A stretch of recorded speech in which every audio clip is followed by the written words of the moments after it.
আল্লাহর পক্ষ থেকে হালাল রিজিক তালাশ করা, হালাল রুজি অন্বেষণ করাটাও ফরজ করা হয়েছে। আল্লাহ রাব্বুল আলামিন সূরাতুল জুমার ভিতরে স্পষ্ট করে বলেছেন, ফাইযা কুদিয়াতিস সালাতু ফান্তাশিরু ফিল আরদি ওয়াবতাগু মিন ফাদলিল্লাহ ওয়াজকুরুল্লাহা কাসীরান লাআল্লাকুম তুফলিহুন।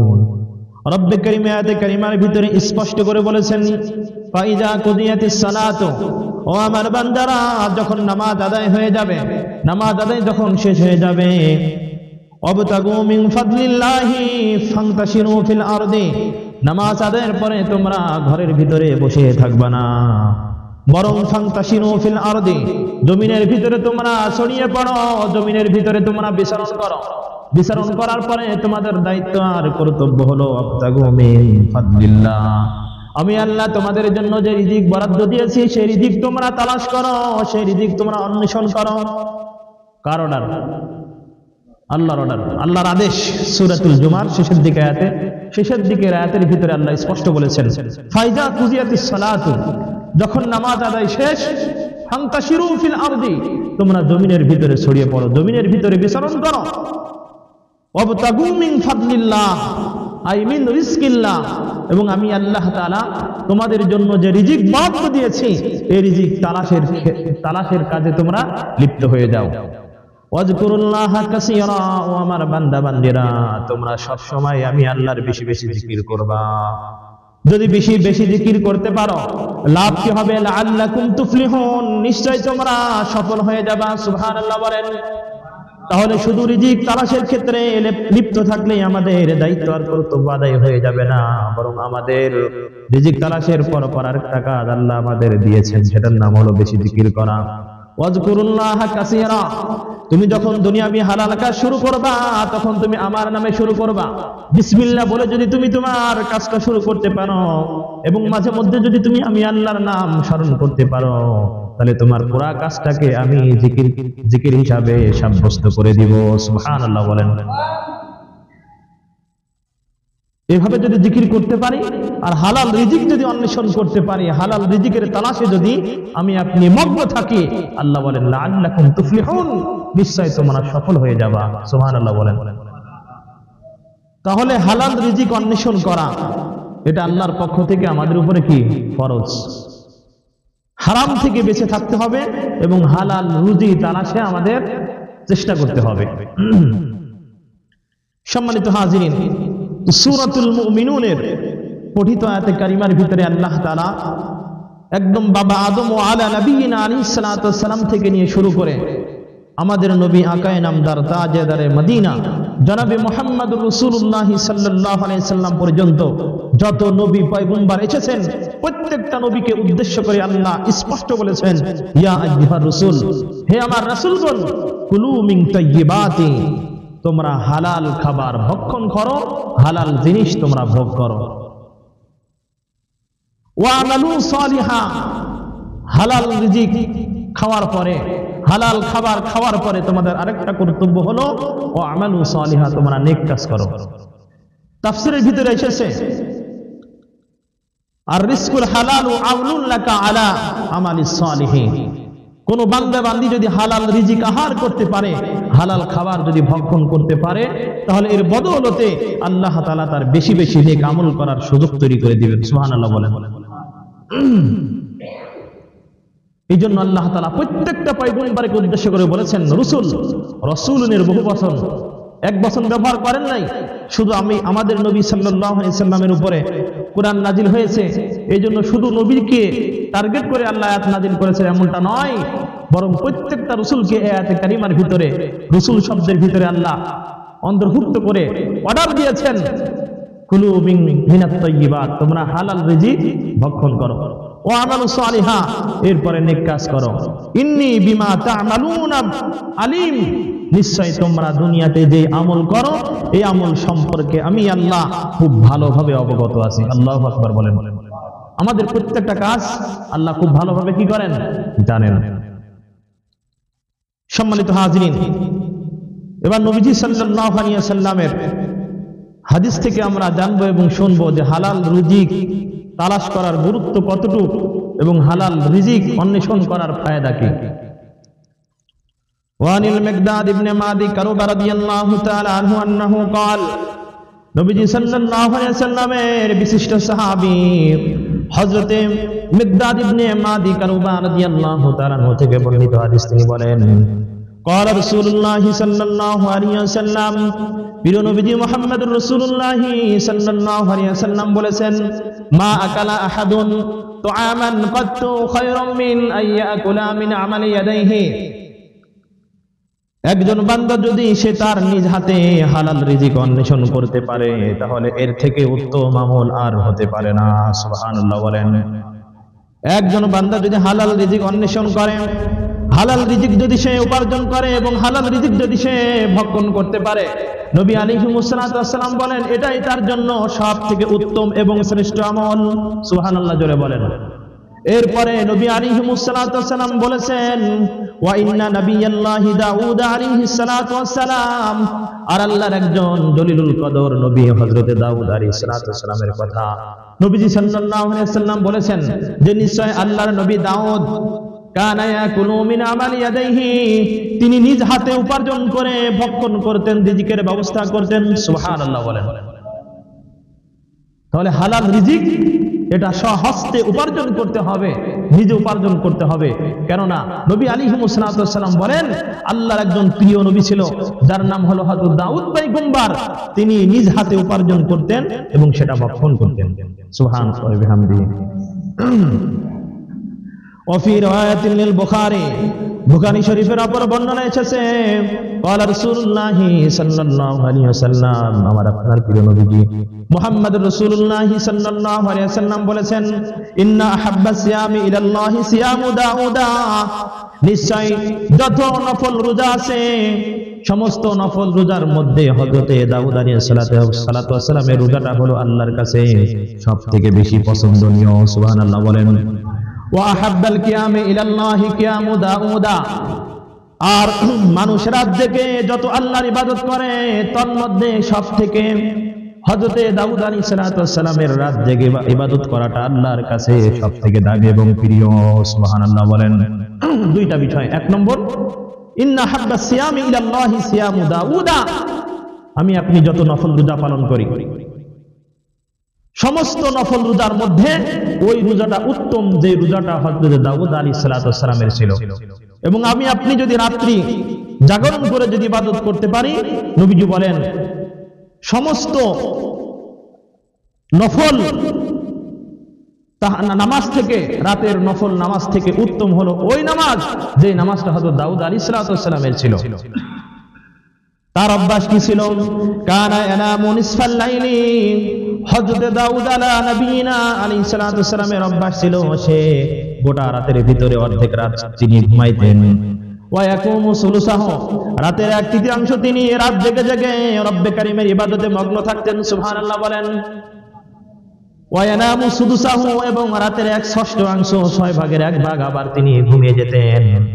ওয়া কানা ইয়াসুমু ইয়াওমান, আর হযরত দাউদ ওয়ালা নবিয়িনা আলাইহিস সালাতু ওয়াস সালামের রোজা আল্লাহর কাছে সবথেকে বেশি প্রিয় এবং শ্রেষ্ঠ কেন ছিল? তার কারণ নবী আলাইহিস সালাতু ওয়াস সালাম বলেন ওয়া কানা ইয়াসুমু ইয়াওমান, হযরত দাউদ আলাইহিস সালাতু ওয়াস সালামের অভ্যাস ছিল তিনি একদিন রোজা পালন করতেন, একদিন তিনি রোজা রাখতেন। ওয়া ইফতিরু ইয়াওমান, এবং পরের দিন রোজা ভেঙে ফেলতেন, অর্থাৎ রোজা রাখতেন না, অর্থাৎ মাঝখানে একদিন ফাঁকা রেখে আবার তিনি একদিন রোজা পালন করতেন। এই কারণে এই রোজাটা রব্বে কারীমের দরবারে সবথেকে বেশি আহাব, সবথেকে প্রিয় হিসাবে পরিগণিত হয়েছিল। সুবহানাল্লাহ বলেন। তাহলে নফল রোজা রাখতে হলে প্রতিদিন লাগাতার রোজা রাখাটা এটা পছন্দনীয় নয়, বরং একদিন রাখলাম, 2-1 দিন আবার ভাঙলাম, আবার রাখলাম, এটা হলো নিয়ম, এটাই হলো সুন্নাহ এবং নবীজির আদর্শ। কারণ নবী আলাইহিস সালাতু ওয়াস সালাম বলেন এভাবে যেহেতু হযরত দাউদ আলাইহিস সালাতু ওয়াস সালাম রোজা রাখতেন, এই জন্য রোজাটা রব্বে কারীমের দরবারে আহাব্বুন, সবথেকে বেশি প্রিয় ছিল। সুবহানাল্লাহ বলেন। সম্মানিত হাজরিন, এরপরে হযরত দাউদ আলাইহিস সালাতু ওয়াস সালামের কথা বলতে গিয়ে নবী আলাইহিস সালাতু ওয়াস সালাম বলেন ওয়ালা ইয়াফিরু ইযা লাকা। হযরত দাউদ আলাইহিস সালামের আরেকটা ভালো অভ্যাস ছিল, যখন তিনি যুদ্ধের ময়দানে যেতেন, যুদ্ধের ময়দানে যাওয়ার পরে যখন শত্রুর মুখোমুখি হয়ে যেতেন, তখন তিনি শত্রুদের দেখে কখনো পালায়ন করতেন না। সুবহানাল্লাহ বলেন। যুদ্ধের ময়দানে গিয়ে পালায়ন করা, পালিয়ে চলে আসা, শত্রু পক্ষকে অনেক আধিক্য মনে করে যে এরা তো অনেক, তাদের সংখ্যায় অনেক বেশি, তাদের কাছে অস্ত্র সবকিছু আছে, আমাদের কাছে কিচ্ছু নাই, আমরা সংখ্যায় কম, এই ভয়ে কোনো মুমিন মুসলমান যদি পালায়ন করে যুদ্ধের ময়দান থেকে, এটা গুনাহে কবিরা হবে, কবিরা গুনাহ হবে। তো নবীজি বলেন, হযরত দাউদ আলাইহিস সালাম যখন জিহাদের ময়দানে যেতেন আর শত্রুর মুখোমুখি হতেন, তখন তিনি শত্রুকে ভয় করে কখনো তিনি পালায়ন করতেন না। সুবহানাল্লাহ। وفي رواية أخرى হাদিসের অপর বর্ণনায় এসেছে, আন রাফি ইবনে খাদিজ রাদিয়াল্লাহু তাআলা আনহু قال, নবীজি সাল্লাল্লাহু আলাইহি ওয়াসাল্লামের বিশিষ্ট সাহাবী হযরত রাফি ইবনে খাদিজ রাদিয়াল্লাহু তাআলা আনহু থেকে বর্ণিত, তিনি বলেন, কিলা, নবীজি সাল্লাল্লাহু আলাইহি ওয়াসাল্লামকে প্রশ্ন করা হলো, ইয়া রাসূলুল্লাহ সাল্লাল্লাহু আলাইহি ওয়াসাল্লাম, হে আমাদের হাবিব, আইয়ুল কাসবি আফদালু, কোন উপার্জন সব থেকে উত্তম, আল্লাহ কোন উপার্জনটা বেশি ভালোবাসে? ফাকালা, নবীজি সাল্লাল্লাহু আলাইহি ওয়াসাল্লাম উত্তর করলেন, আমালুর রাজুলি বিয়াদাইহি, এই উপার্জনটা একজন বান্দা তার নিজ হাতে সম্পাদন করে। সুবহানাল্লাহ বলেন। তাই সব থেকে উত্তম উপার্জনের কথা নবী আলাইহিস সালাম বলেছেন, ওইটা যেটা বান্দা তার নিজ হাতে করে, অপরের থেকে চায় না, অপরের উপরে ভরসা করে বসে থাকে না, বরং নিজে যা পারে তাই উপার্জন করে, এটাই হলো রব্বে কারীমের কাছে সব থেকে উত্তম উপার্জন। সুবহানাল্লাহ বলেন। ওয়া কুল্লু বাইইন মাবরুরিন, এবং প্রত্যেক ওই ব্যবসার উপার্জন যে ব্যবসাটা আল্লাহর কোন বান্দা অথবা বান্দি হালাল ভাবে করে। সুবহানাল্লাহ বলেন। তাহলে দুইটা উপার্জনের কথা নবী আলাইহিস সালাম বলেছেন, এটা হলো সব থেকে উত্তম উপার্জন রব্বে কারীমের কাছে। নাম্বার 1, যে বান্দা কৃষি কাজ করুক অথবা অন্য কোনো কাজের মাধ্যমে উপার্জন করুক না কেন, এটা যদি তার নিজ হাত দ্বারা হয়, এটা হবে রব্বে কারীমের কাছে সব থেকে উত্তম উপায়। সুবহানাল্লাহ বলেন। নাম্বার 2, ওয়া কুল্লু বাইইন মাবরুরিন, এমন ব্যবসা যে ব্যবসাটা হালাল ভাবে হয়, হারামের কোনো অংশ তার ব্যবসার ভিতরে থাকে না, হারামের কোনো প্রশ্রয় নেয় না, বরং সত্য কথা বলে হালাল ভাবে যদি কোনো বান্দা বান্দি ব্যবসা করে আয় রোজগার করতে পারে, এটা রব্বে কারীমের কাছে সব থেকে উত্তম উপার্জন হিসাবে পরিগণিত হবে। সুবহানাল্লাহ বলেন। ওয়াফি রাওয়ায়াতিন লিল মুসলিমিন, মুসলিম শরীফের অপর বর্ণনায় এসেছে, আন আবি হুরায়রা রাদিয়াল্লাহু তাআলা আনহু আন্নাহু قال, নবীজি সাল্লাল্লাহু আলাইহি ওয়াসাল্লামের প্রাণপ্রিয় সাহাবী হযরত আবু হুরায়রা রাদিয়াল্লাহু তাআলা আনহু থেকে বর্ণিত, তিনি বলেন, قال রাসূলুল্লাহ সাল্লাল্লাহু আলাইহি ওয়াসাল্লাম, আমার আপনার হৃদয় স্পন্দন, কলিজার টুকরা, আকে নামদার তাজদার মদিনা জনাবে মুহাম্মদুর রাসূলুল্লাহ সাল্লাল্লাহু আলাইহি ওয়াসাল্লাম বলেছেন, ইন্নাল্লাহা তাইয়্যিবুন, নিশ্চয় আল্লাহ হলেন মহা পবিত্র। সুবহানাল্লাহ বলেন। আল্লাহ কি? পবিত্র। লা ইয়াকবালু ইল্লা তাইয়্যিবান, রব্বে কারীম যেহেতু পবিত্র, আর তিনি পবিত্র জিনিস ছাড়া কোনো কিছু গ্রহণ করেন না। আল্লাহ নিজে যেহেতু কি? পবিত্র, এই জন্য পবিত্র জিনিস ছাড়া, হালাল জিনিস ব্যতীত রব্বে কারীম কোন নাপাক জিনিসকে, কোন অপবিত্র জিনিসকে আল্লাহ কি করেন না? কবুল করেন না, গ্রহণ করেন না। এরপর নবী বলেন, ওয়া ইন্নাল্লাহা তাআলা আমারাল মুমিনিনা বিমা আমারা বিহিল মুরসালিন, ও আমার উম্মতেরা, তোমরা শুনে রাখো, নিশ্চয় রব্বে কারীম সাধারণ মুমিনদেরকে ওই আদেশ করেছেন যে আদেশটা রব্বে কারীম সমস্ত রাসূলদেরকে করেছিলেন। সুবহানাল্লাহ বলেন। সমস্ত রাসূলদের ক্ষেত্রে রব্বে কারীম কোরআনে হাকিমের ভিতরে এবং নিজ নিজ কিতাবের ভিতরে যে অর্ডার করেছিলেন, ওই অর্ডারটা রব্বে কারীম শুধু নবীদের ভিতরেই সীমাবদ্ধ রাখেন নাই, বরং আমার আপনার মতো যারা সাধারণ মুমিন মুসলমান আছে, তাদেরকেও আল্লাহ রাব্বুল আলামিন একই আদেশ করেছেন। কি আদেশ করেছেন? ফাকালা, নবীজি বলেন, আল্লাহ রাব্বুল আলামিন বলেছেন, ইয়া আইয়ুহার রাসূলু কুলু মিনাত তাইয়্যিবাতি ওয়া'মালু সালিহা ইন্নী বিমা তা'মালুনা আলিম। আল্লাহ রাসূলদেরকে কি অর্ডার করেছিলেন, সেই কথাটাই নবীজি তুলে ধরেছেন। নবীজি বলেন, ও দুনিয়ার মানব সম্প্রদায়, তোমরা শুনে রাখো, আল্লাহ নবীদেরকে যে অর্ডার করেছিলেন তার নাম হলো, ও আমার সমস্ত রাসূল, তোমরা শুনে রাখো, কুলু মিনাত তাইয়্যিবাতি, তোমরা হালাল রিজিক ভক্ষণ করো, হালাল উপার্জন করো, ওয়া আমালু সালিহা, এবং তোমরা নেক কাজ করো। এই অর্ডারটা কাদেরকে করেছেন? আল্লাহ তাআলা নবী রাসূলদেরকে করেছেন। এবার নবী বলেন, যেভাবে হালাল রিজিক খাওয়ার ব্যাপারে হালাল রিজিকের কথা যেভাবে আল্লাহ তাআলা নবী রাসূলদেরকে করেছিলেন, ঠিক তেমনি ভাবে কিয়ামত পর্যন্ত যত মুমিন মুসলমান আসবে তাদেরকেও হালাল রিজিক অন্বেষণের আদেশ আল্লাহ করেছেন। وقال الله تعالى এরপরে নবী আলাইহিস সালাতু ওয়াস সালাম সূরাতুল বাকারার উপর আরেকটা আয়াতে কারিমা তেলাওয়াত করলেন, যেখানে আল্লাহ রাব্বুল আলামিন বলেছেন, ইয়া আইয়ুহাল্লাযীনা আমানু কুলু মিন তাইয়্যিবাতি মা রাযাকনাকুম, ও আমার বান্দা বান্দিরা, আমি আল্লাহর পক্ষ থেকে তোমাদের নামে যে রিজিক বরাদ্দ দেওয়া হয়েছে সেখান থেকে তোমরা হালাল রিজিক ভক্ষণ করো, হালাল রিজিক আহার করো। কোন রিজিকের কথা বলা হয়েছে বলেন? হালাল রিজিক, পবিত্র জিনিস, পবিত্র রিজিক, হালাল পন্থায় যেটাকে উপার্জন করা হয় সেটাকে খাওয়ার ব্যাপারে আল্লাহ তাআলা প্রত্যেকটা মুমিন মুসলমান নর এবং নারীকে আদেশ করেছেন। সম্মানিত হাজিরিন, এরপরে নবী আলাইহিস সালাতু ওয়াস সালামের হাদিসের ভিতরে আবু হুরায়রা রাদিয়াল্লাহু তাআলা বলেন, সুম্মা যাকার রাজুলা, এরপরে নবী আলাইহিস সালাতু ওয়াস সালাম আমাদের সামনে একজন ব্যক্তির ঘটনা বর্ণনা করলেন। ইউতিলুস সাফারা, যে ব্যক্তি অনেক দূর দেশ থেকে সফর করে এসেছিল, আসা তার মাথার চুলগুলো ছিল এলোমেলো, আকবারা, এবং তার মুখের ভিতরে চেহারার ভিতরে ধুলাবালি লাগা ছিল। দূর থেকে সফর করে আসলে মানুষের কি চেহারার ভিতরে একটা ক্লান্তির ভাব থাকে, ধুলাবালি ইত্যাদি লেগে থাকে, থাকে কি থাকে না বলেন? অবশ্যই থাকে। তো এই ব্যক্তির অবস্থা এমন ছিল যে তার চুলগুলা আসা মানে এলোমেলো ছিল, কুকড়ানো ছিল, ও আকবারা, এবং তার চেহারায় ছিল ধুলাবালি। এরপর নবী আলাইহিস সালাতু ওয়াস সালাম বলেন, ইয়ামুদ্দু ইয়াদাইহি, এই আল্লাহর বান্দা তার দুই হাতকে ইলাস সামাই, আল্লাহর আসমানের দিকে উত্তোলন করে দিল, দুই হাত আল্লাহর আসমানের দিকে সে উত্তোলন করে দিল, উঠালো। ইয়াকুলু, এরপর সে বলতে লাগলো, ইয়া রাব্বি ইয়া রাব্বি, হে আমার আল্লাহ, হে আমার আল্লাহ, তুমি আমাকে অমুক জিনিস দান করো, আমার সুস্থতা দান করো, ইত্যাদি ইত্যাদি। সে ভালোভাবে আল্লাহর কাছে দোয়া করতেছিল। কিন্তু নবী আলাইহিস সালাতু ওয়াস সালাম বলেন, কিন্তু তার অবস্থা কি ছিল? ওয়ামাতআমুহু হারামুন, কিন্তু সে যে খাবার খাইতো এই খাবারটা ছিল হারাম, বলেন নাউযুবিল্লাহ।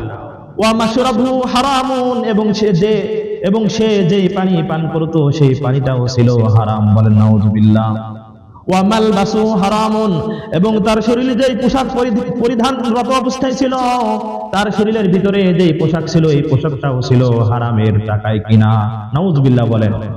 তাহলে মাতআমুহু হারামুন, সে যে খাবার খায় তার খাবারটাও হারাম। ওয়া মাশরাবুহু হারামুন, এবং সে যে পানি যখন তার পিপাসা লাগে এবং পানি পান করে এই পানিটাও কি হারাম। ওয়া মালবাসু হারামুন, এবং তার শরীরের ভিতরে যেই পোশাক ছিল সেই পোশাকটাও ছিল হারাম, বলেন নাউযুবিল্লাহ। ওয়া গুজিয়া বিল হারামি, এবং সে বড় হয়েছে, তার দেহটাকে সে লালন পালন করেছে হারাম খাবারের মাধ্যমে, নাউযুবিল্লাহ জোরে বলেন। এরপর নবীজি বলেন, ফাআন্না ইস্তাজাবু লিযালিকা, ও আমার সাহাবীরা তোমরা বলো তো দেখি, যেই বান্দার সবকিছু হারাম, যতই আল্লাহ রাব্বুল আলামিনের কাছে দোয়া করুক না কেন, ফাআন্না, কিভাবে রব্বে কারীম তার দোয়া কবুল করবেন? অর্থাৎ তার দোয়া কখনোই কি হবে না? কবুল হবে না। সে সকাল থেকে সারা সন্ধ্যা পর্যন্ত, সন্ধ্যা থেকে সকাল পর্যন্ত যদি 24 ঘন্টা রবের কাছে ইবাদতের ভিতরে আর দোয়ার ভিতরে যদি মগ্ন থাকে, তাও তার লাভ হবে না, নাউযুবিল্লাহ বলেন। কারণ কি ছিল?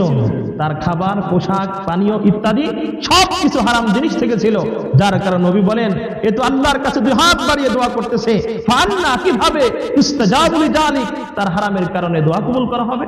অর্থাৎ তার দোয়া কখনোই কি হবে না? কবুল হবে না। এই জন্য ইবাদত এবং দোয়া কবুল হওয়ার পূর্ব শর্ত হলো আল আকলু মিনাল হালাল, মিনাল হালাল, হালাল রিজিক খাওয়া, হালাল খাবার খাওয়া। وفي رواية أخرى, حديث أخرى বর্ণনা এসেছে, عن جابر بن عبد الله رضي الله تعالى عنهما قال, নবী সাল্লাল্লাহু আলাইহি ওয়াসাল্লামের সাহাবী হযরত জাবির ইবনে আব্দুল্লাহ রাদিয়াল্লাহু তাআলা আনহুমা থেকে বর্ণিত, তিনি বলেন,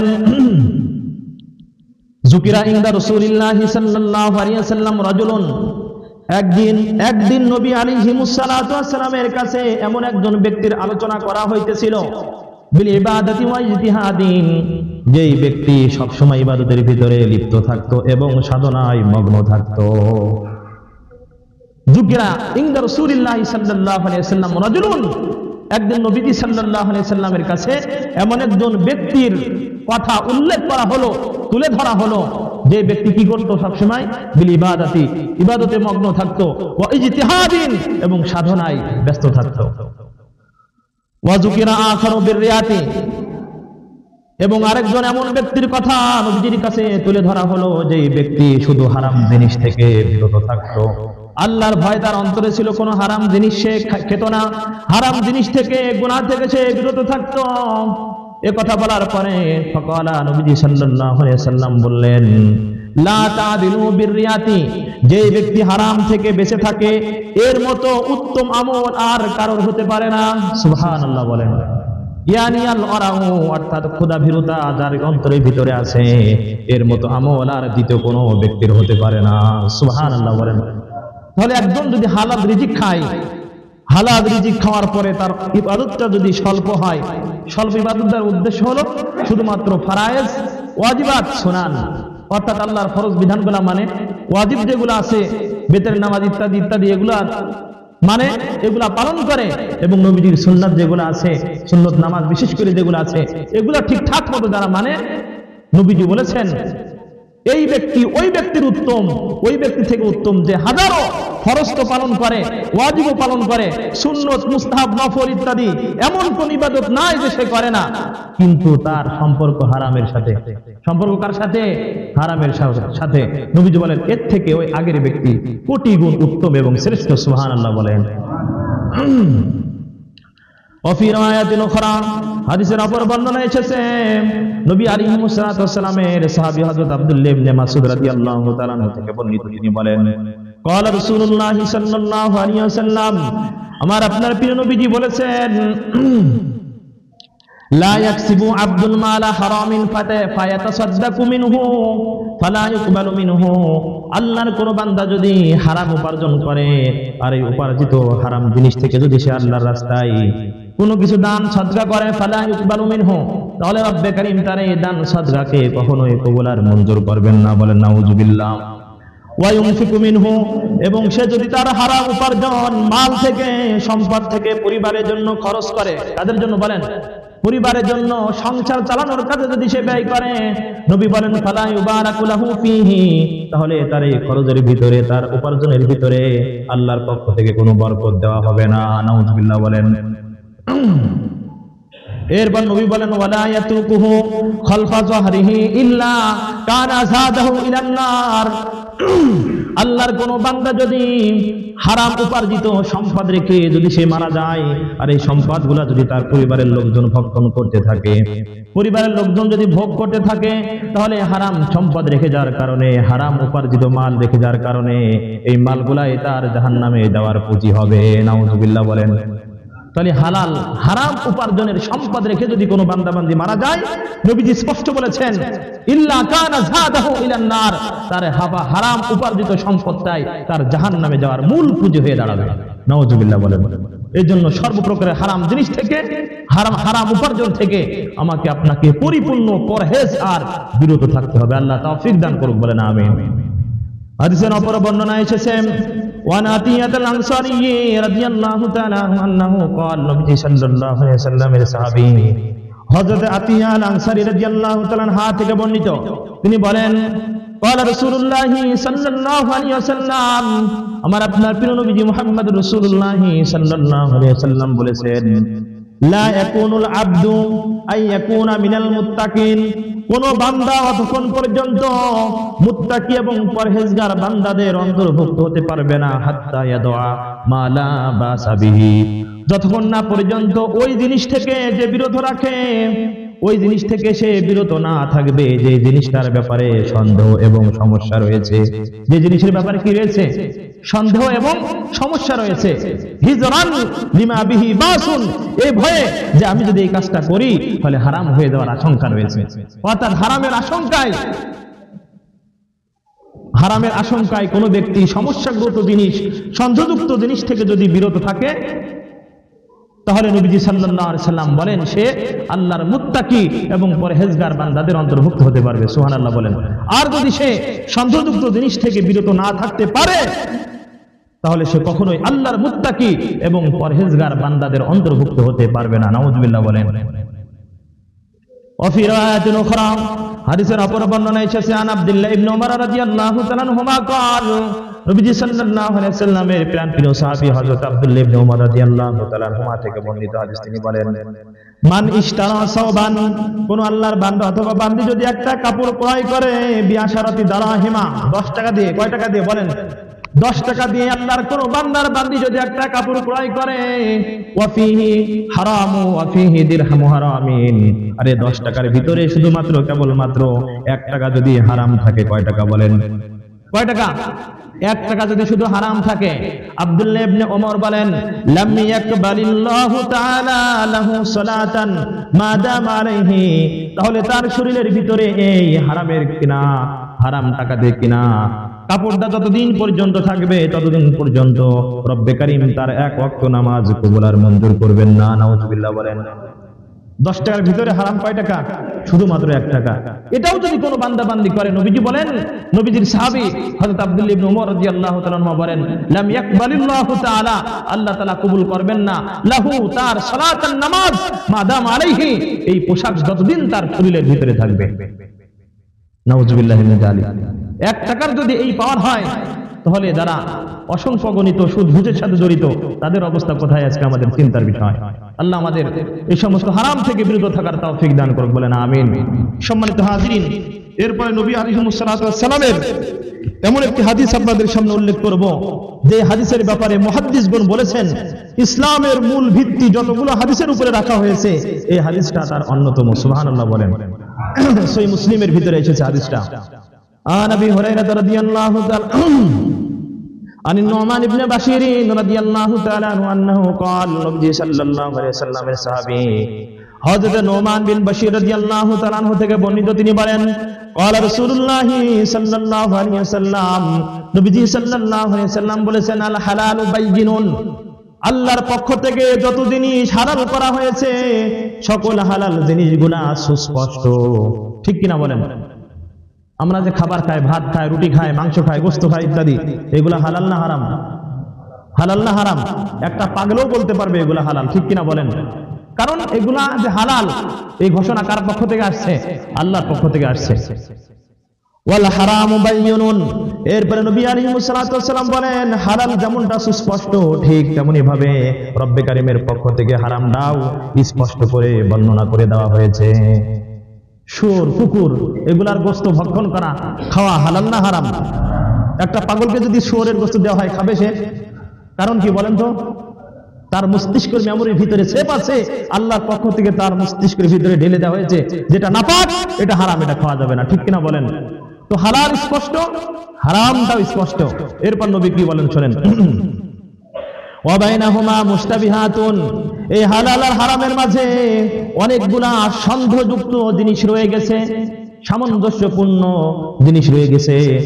লা ইয়ালামুহুন্না কাসীরুম মিনান নাস, যেই জিনিসগুলা সম্পর্কে অধিকাংশ মানুষ জানে না, অধিকাংশ মানুষের সেই সম্পর্কে জানা নেই। আচ্ছা, সন্দেহযুক্ত জিনিস আমি যদি এখন প্রশ্ন করি, কিন্তু কেউ উত্তর দিতে পারবেন না যে সন্দেহ কোন জিনিসটা। সম্মানিত হাজিরিন, হালাল হারাম মানুষ চেনে যে এটা হালাল এটা হারাম, কিন্তু সন্দেহযুক্ত কোন জিনিস, এই জিনিসটা যে সন্দেহ হালাল না হারাম, এটা বাদ বিচার করার ক্ষমতা যেই জিনিসের ব্যাপারে থাকে না সেটাকে বলা হয় মুশতাবিহাত, সন্দেহযুক্ত জিনিস। যেমন সহজভাবে একটা উদাহরণ দিয়ে বোঝায়, রাস্তার পুরানো মাল। রাস্তার কি পুরানো মাল, অনেক সময় আমরা রাস্তার ভিতরে পথে ঘাটে বাজার ইত্যাদি অনেক সময় পাই না, অনেক কিছু জিনিস সামগ্রী পাই। তো দেখেন, এগুলাকে বলা হয় সন্দেহযুক্ত জিনিস। এগুলাকে কি বলা হয়? সন্দেহযুক্ত। কেন? নবী সাল্লাল্লাহু আলাইহি ওয়াসাল্লামের ব্যাপারে আসছে, ওয়াজাদান নবী সাল্লাল্লাহু আলাইহি ওয়াসাল্লাম ইয়াওমান তামারাতান সাকিতাতান, একদিন নবী আলাইহিস সালাতু ওয়াস সালাম রাস্তা দিয়ে হাঁটার সময় তিনি একটা খেজুর পাইলেন। কি পাইলেন? খেজুর। ফাতারাক আকলাহা, নবীজি সাল্লাল্লাহু আলাইহি ওয়াসাল্লাম যে খেজুরকে খেলেন না, খেজুরটাকে কি করলেন না? খাইলেন না। কি কারণে? খাশিয়াতা আন তাকুনা মিন মালিস সাদাকা, আল্লাহ রাসূলের অন্তরের ভিতরে আশঙ্কা জাগ্রত হলো, না জানি এটা সদকার মাল। এটা কিসের মাল?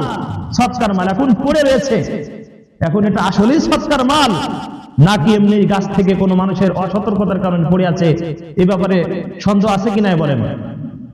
আছে না? তো এটাকে বলা হয় সন্দেহযুক্ত জিনিস। তো এর থেকে আমার আপনার কি করতে হবে? এড়িয়ে চলতে হবে। ওইটাকে গ্রহণ করা যাবে না। ওইটাকে কি করা যাবে না? গ্রহণ করা যাবে না। নবীজি সাল্লাল্লাহু আলাইহি সাল্লাম ওই খেজুরটাকে কেন খেলেন না? খশিয়াতা আন তাকুনা মিনাল মালিস সাদাকা। আল্লাহ রাসূল আশঙ্কা করলেন না জানি এটা সদকার মাল হবে, যাকাতের মাল হবে। আল্লাতী হারামাহা আল্লাহু তাআলা আলাইহি, যে সদকার মালকে আল্লাহ তাআলা নবী সাল্লাল্লাহু আলাইহি সাল্লামের উপরে হারাম করেছেন। তো নবীজি সাল্লাল্লাহু আলাইহি সাল্লাম সন্দেহের কারণে কি করলেন? এড়িয়ে চললেন, সেটাকে খাইলেন না। তো বুঝছেন সন্দেহযুক্ত জিনিস কোনটাকে বলে? আরো আছে, ওদিকে আমি যাব না, পুরো হাদিসটা শেষ করব। নবী আলাইহিস সালাম বলেন ওয়া বাইনাহুমা মুশতাবিহাতুন, হালাল এবং হারামের মাঝে অনেক সন্দেহযুক্ত জিনিস এমন রয়ে গেছে, লা ইয়ালামুহুন্না কাসীরুম মিনান নাস, যে জিনিসগুলা সম্পর্কে অধিকাংশ মানুষের জানা নাই। ফামান ইত্তাকা শুবহাতি ইস্তাবরা লিদীনিহি ওয়া ইরদিহি, সুতরাং কোন বান্দা বান্দি যদি সন্দেহযুক্ত জিনিস থেকে বিরত থাকতে পারে, তাহলে সে নিজেকেও হেফাজত করলো এবং তার দ্বীন ধর্মকেও হেফাজত করে নিল। সুবহানাল্লাহ বলেন। ওয়ামান ওয়াকা ফি শুবহাতি, আল্লাহর কোন বান্দা বান্দি যদি সন্দেহ জিনিসের ভিতরে পতিত হয়ে যায়, সন্দেহযুক্ত জিনিসটাকে যদি সে গ্রহণ করে নেয়, নবী বলেন ওয়াকা ফিল হারামি, তাহলে সে হারাম জিনিসের ভিতরে লিপ্ত হয়ে গেল। নাউযুবিল্লাহ বলেন। সম্মানিত হাজিরিন, এই হাদিসের আরো বাকি অংশ আছে। এটাকে বুঝাইতে হলে আপনাকে প্র্যাকটিক্যাল একটা জিনিস বুঝাইতে হবে, যেহেতু সময় নাই। এই জন্য আল্লাহ তাআলা যতটুকু আলোচনা করলাম, আগামী জুমায় ইনশাআল্লাহ এই জিনিসটা সন্দেহযুক্ত জিনিস এবং হারাম জিনিস, এই হাদিসের পরবর্তী অংশের ভিতরে নবী আলাইহিস সালাম খুব সুন্দরভাবে উদাহরণ দিয়ে বান্দা বান্দিকে বুঝাইছেন যে কোনটা সন্দেহ, কোন পর্যন্ত বান্দা যেতে পারবে আর কোন পর্যন্ত বান্দা যেতে পারবে না। খুব সুন্দর উদাহরণ দিয়েছে। ইনশাআল্লাহ আগামী জুমায় আপনাদেরকে প্র্যাকটিক্যালে আমি কাগজ এবং খাতায় নকশা করে ইনশাআল্লাহ আপনাদের বোঝাই দিব। সবাই বলেন ইনশাআল্লাহ। তো যতটুকু আলোচনা করলাম, হালাল রিজিক অন্বেষণ করা, হালাল রিজিক অন্বেষণ করা, হালাল রিজিক তালাশ করাটা, এটা আল্লাহর পক্ষ থেকে আমার আপনার জন্য কি বলেন? ফরজ।